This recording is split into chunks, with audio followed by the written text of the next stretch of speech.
Breaking చూస్తున్నాం. తమిళనాట political equations వేగంగా మారుతున్నాయి. విజయ్ కు గవర్నర్ మరోసారి నో చెప్పడంతో డీఎంకే అన్నా డీఎంకే వ్యూహాల్లో మునిగి తేలుతున్నాయి. మరోవైపు సర్కార్ ఏర్పాటుపై తమిళనాడు గవర్నర్ సంచలన వ్యాఖ్యలు చేశారు. డీఎంకే అన్నా డీఎంకే సంఖ్యాబలంతో వస్తే ప్రభుత్వ ఏర్పాటుకు ఆహ్వానిస్తున్నామని స్పష్టం చేయడం మరింత ఉత్కంఠ రేపుతోంది. వచ్చే 3 రోజుల్లో 118 మ్యాజిక్ ఫిగర్ తో ఎవరు రాకపోతే తన దగ్గర ప్రత్యామ్నాయ మార్గాలున్నాయన్నారు గవర్నర్. తమిళనాడులో పరిణామాలు గంట గంటకు ఉత్కంఠ రేపుతున్నాయి. కొత్త ప్రభుత్వ ఏర్పాటుపై సందిగ్ధం కొనసాగుతోంది. ఈ ఎపిసోడ్ టర్న్ మీద టర్న్ తీసుకుంటోంది. ఈ క్రమంలో విశ్వనాథ్ అర్లేకర్ సంచలన వ్యాఖ్యలు చేశారు. డీఎంకే అన్నా డీఎంకే కూటమి సంఖ్యాబలంతో వస్తే ప్రభుత్వ ఏర్పాటుకు ఆహ్వానిస్తామన్నారు గవర్నర్ విశ్వనాథ్ అర్లేకర్.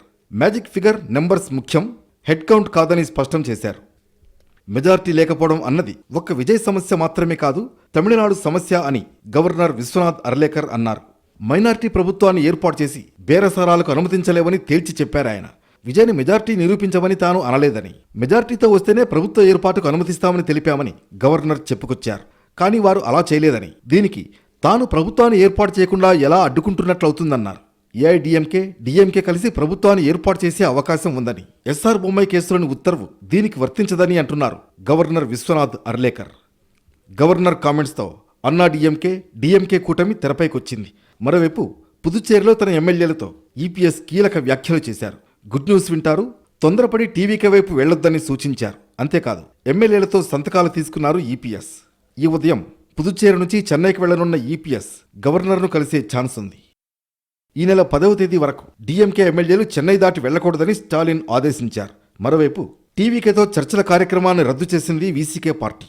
అటు సిపిఐ సిపిఎం ఎగ్జిక్యూటివ్ కమిటీ సమావేశం నిర్వహించబోతోంది. వామపక్షాలు కూడా విజయ్కు షాక్ ఇస్తే డీఎంకే అన్నా డీఎంకే కూటమి తెరపైకి వచ్చే అవకాశం ఉంది. మరోవైపు జరుగుతున్న పరిణామాలను టీవీకే పార్టీ చీఫ్ విజయ్ నిశితంగా గమనిస్తున్నారు. డీఎంకే ఏడీఎంకే కూటమి కలిసి ప్రభుత్వం ఏర్పాటు చేస్తే తన పార్టీ నుంచి గెలిచిన 107 మంది ఎమ్మెల్యేలతో రాజీనామా చేయించే యోచనలో టీవీకే చీఫ్ విజయ్ ఉన్నట్లు తెలుస్తోంది. మొత్తానికి తమిళనాడు పరిణామాలు క్షణక్షణం ఉత్కంఠను కలిగిస్తున్నాయి. కొత్త సర్కార్ ఎవరు ఏర్పాటు చేస్తారనేది ఆసక్తి రేపుతోంది.